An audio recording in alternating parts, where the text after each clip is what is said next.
Hello, all. Welcome to Universal Group of Institutions, Bengaluru. Welcome to a very special series on government programs and government initiatives, where we are discussing all the important government initiatives, both from the UPSC prelims perspective as well as the UPSC mains perspective. Today, in this video session, we are going to discuss about a very important scheme of the Ministry of Rural Development, that is Sansad Adarsh Gram Yojana. So, in this video session, we are going to look at what is the vision of this particular program, what are the objectives of this particular programs, and how the manner in which the program is being implemented, as well as from the mains perspective, we're also going to look at the challenges that are part of this particular program.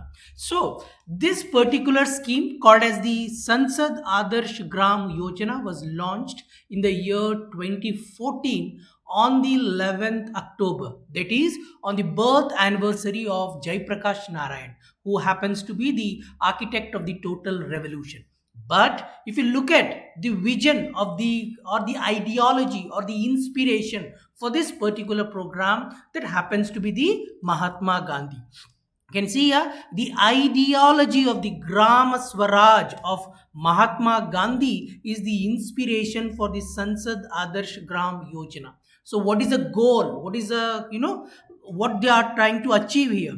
The goal of the SAGY is to translate the comprehensive and organic vision of the Mahatma Gandhi into reality, keeping in view the present context. As you are very much aware, Gandhi is the one who always talked about energizing, or he talks about the development that is village centric. He wanted a comprehensive development of the villages. So this particular scheme tries to his dream into the reality. So let us look at one by one. So who implements, what is the nodal ministry for this? As I said very clearly, that is the Ministry of the Rural Development. What is the launch date? October 11, 2014, on the birth anniversary of the JP Narayan. So what is the primary goal? That is transform villages into the model, that is the Adarsh Grams, through the integrated and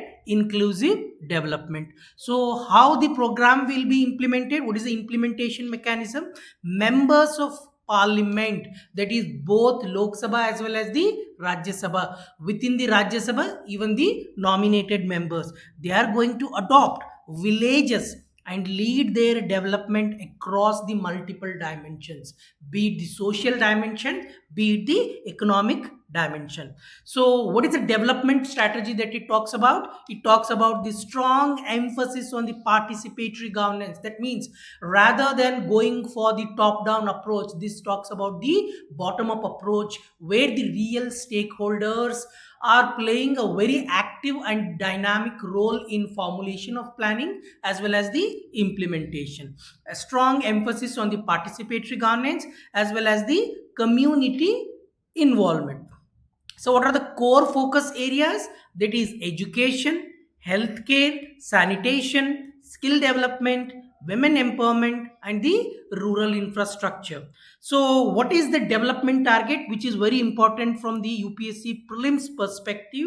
That is, according to SAGY guidelines, a MP by March 2019 is supposed to develop the three villages into the model villages.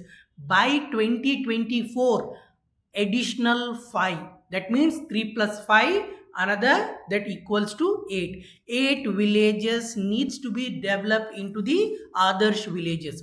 So what is a funding mechanism? This is again very important. Remember very clearly, no separate or a dedicated fund has been created for the implementation of this scheme. This scheme is more about, scheme needs to utilize the funds from the MP lads itself. See here very clearly, no separate financial allocation. Funds are mobilized through the conversation of existing scheme, like the MP lads, member of parliament, local area development, CSR contribution, corporate social responsibility, and any other state program that is already existing. Very simple one.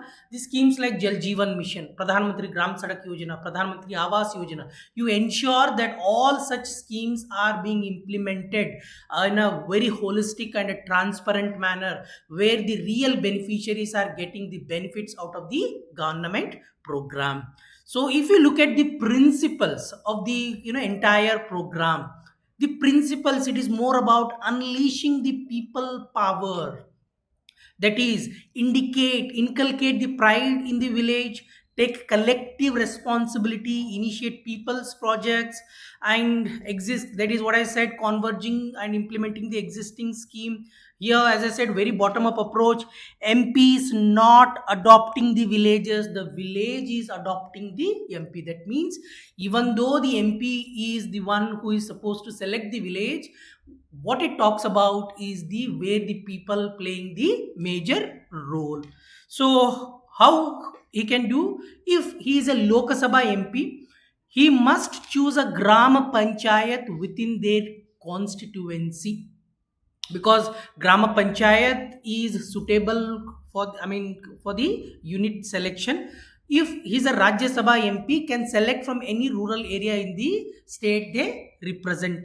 Nominated MPs of the Rajya Sabha may choose from any rural area across India, which is very important. If there is any Lok Sabha MP or a Rajya Sabha MP, if they do not have any rural area, in such cases, if he represents the urban area, the Lok Sabha MP, they can select a gram panchayat from the nearby rural constituency. That is what the whole idea is.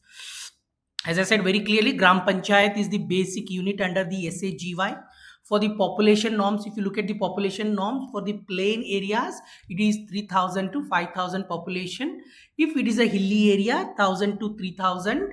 If these size are not available, the nearest population size may be considered. That means there is a greater flexibility for the implementation of the scheme. Next, look at a very important dimension of this talk about something called as the village development plan. So who will prepare this? A working group which is formed by the district collector or a district magistrate, along with the officials, experts. They prepare a draft village development plan based upon the needs of the community itself, which outlines the activities, contributions, and the expected outcomes, and more importantly, the timelines, the time frame in which these intended objectives must be met. So what is the role of a Grama Sabha here? Grama Sabha reviews and clears the draft. Final approval is given by the district level committee, which is headed by the collector. Remember, district committee is being headed by the district collector, but in the presence of the MP and the Grama Panchayat heads, which is again the participatory kind of a planning. The committee also phases the plan with a clear targets that needs to be achieved in 3 months, 6 months, 9 months, and the 12 months and beyond. What are the expected outcomes? This particular dimension is from the mains perspective. The under this particular, it has to lead to increase in the livelihood opportunities. If it increases the livelihood opportunities, the rural to urban migration, due to the the push factors that we see in the rural area, that will decline. As well as if there is any village, any gram panchayat that has been selected as a Adarsh Gram, ensure that freedom from a bonded labor, child labor, manual scavenging, 100% registration of deaths and births, as well as ensure that every villager has the Aadhaar card, every villager has the voter card. All such things needs to be ensured by the member of a parliament. And more importantly, evolution of a alternative dispute resolution, so that the disputes are being resolved in a very harmonious way, which ultimately leads to peace and harmony in the villages. So what is the role of a district collector here? It is the duty of the district collector to conduct a baseline survey. Then village level plan must be prepared. coordination of a scheme implementation across the different departments that are present under him, review progress on a monthly basis, and he needs to report it to the state as well as the government of India. And at the same time, he must also frequently visit the site as well. And next, the what is the role of a member of a parliament? As you know very clearly, he is supposed to select the grama panchayat. He needs to motivate the community participation, promote the scheme values, as well as support the startup. And he needs to use the MP lads fund wherever there is a fund crunch, wherever there is a gap in the fund requirement. So to ensure the smooth implementation, we see there is a state level committee, an empowered committee which is headed by the chief secretary himself. Remember very clearly, state level committee is being headed by the chief secretary along with the concerned department secretaries as well, and at least two people must be from the civil society. And very important, the secretary of the rural development will be the member convener at the national level, which is again very important. There are two committees. One will be headed by the ministry of rural development, minister of the rural development itself, where he can have the other members from the ministries like planning and program implementation and any other key ministry which he feels important, as well as the political representation, any other member of parliament as well. Second committee will be headed by the secretary of a rural development. Remember, for your clearance, at the state level, committee will be headed by the chief secretary. At the national level, there are two committees. One is being headed by the minister of rural development, and another one being is headed by the secretary of the rural development, and which he can also have the members from the others ministries as well, as not below the level of a joint secretary. So from the mains perspective, what are the challenges that this particular scheme is facing up? Look at the first one, happens to be the limited community participation. Even though we see that this talks about the bottom up approach, we still see that especially in those villages which have been selected under the SAGY, the community is not aware of these existence of such schemes. That means the community is unable to participate proactively in the scheme. As well as sustainability issues, we see there is a political coloring has been given to the scheme. I mean, we see the differences in implementation of this scheme from the different political parties, low participation from the MPs. If you see, as you know very clearly, 8 villages needs to be took up by every MP. We see that not every member of parliament has adopted 8 villages. So clearly, on the part of the member of parliament, we see that there is lesser amount of activeness.